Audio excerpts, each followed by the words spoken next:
Assalamualaikum warahmatullahi wabarakatuh. Alhamdulillahirrabbilalamin. Berjumpa lagi dengan Ustazah Ainun. Kita akan belajar materi tematik tema 5, subtema 3, pembelajaran 5. Untuk mengundang keberkahan dari Allah Subhanahu wa taala, sebelum belajar, marilah kita berdoa terlebih dahulu. A'udzu billahi minasyaitonir rajim. Bismillahirrahmanirrahim. Rabbi zidni ilma warzuqni fahma. Amin. Baik, kita mulai pembelajaran kita. Sebelumnya, muatan pembelajaran kita pada hari ini ada 3. Yang pertama IPA, yang kedua Bahasa Indonesia, dan yang ketiga SBDP. Keseimbangan lingkungan dapat terwujud apabila terjadi keselarasan dan keseimbangan antara komponen biotik dan abiotik.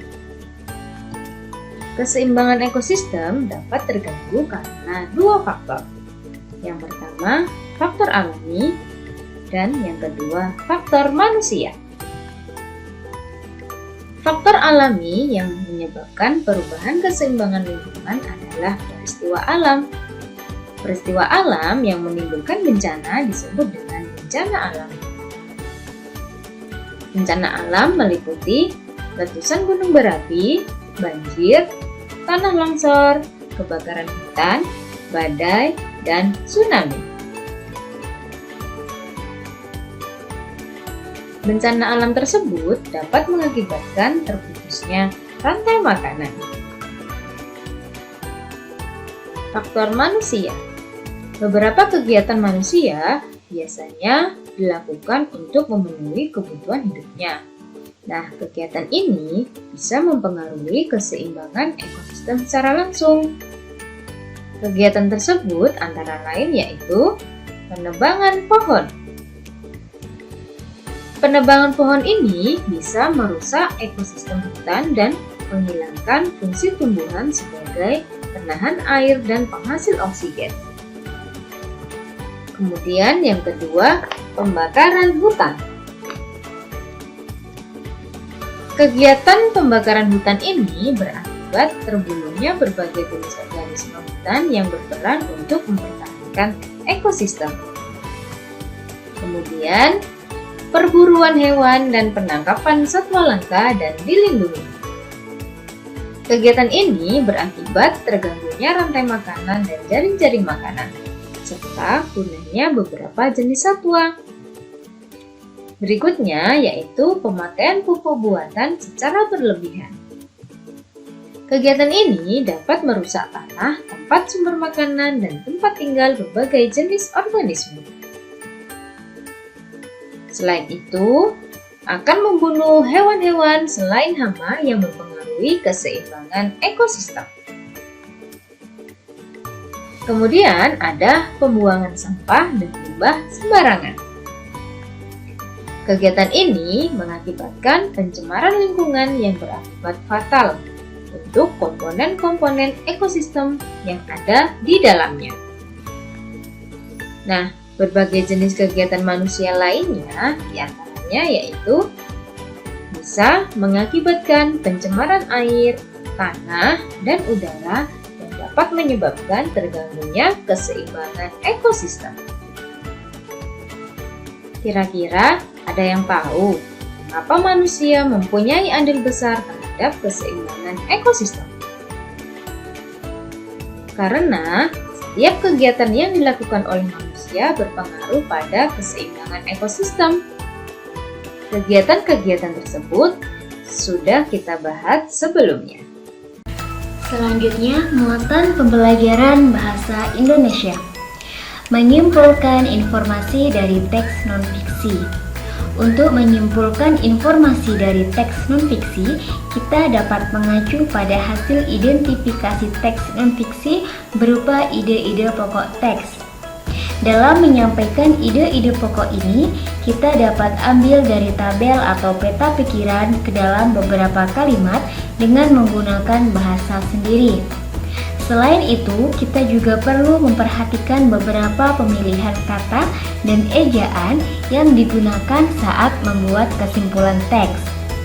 Kesimpulan merupakan pernyataan yang mengandung makna dari pembicaraan.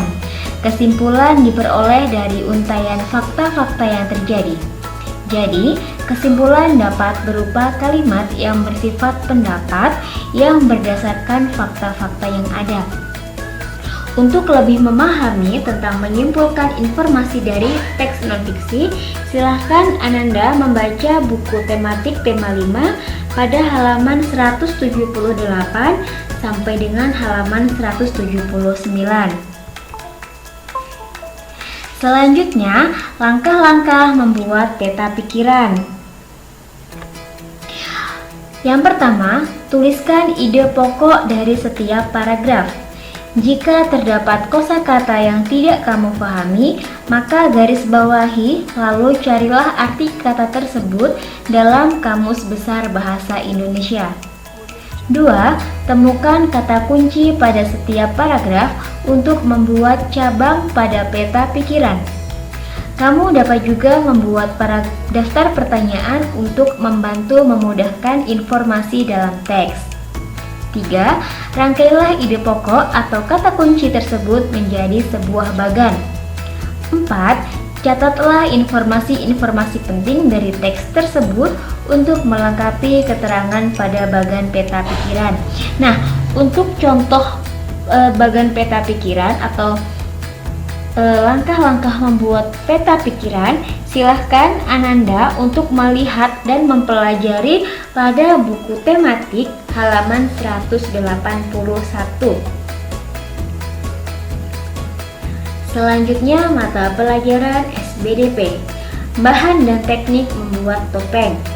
Dalam memeragakan salah satu seni tari, kita menggunakan properti sebagai pendukung yang berfungsi memberikan penguatan pada pesan yang ingin disampaikan melalui seni tari tersebut, dan memiliki nilai keindahan yang dapat menyempurnakan tarian ketika tarian ditampilkan.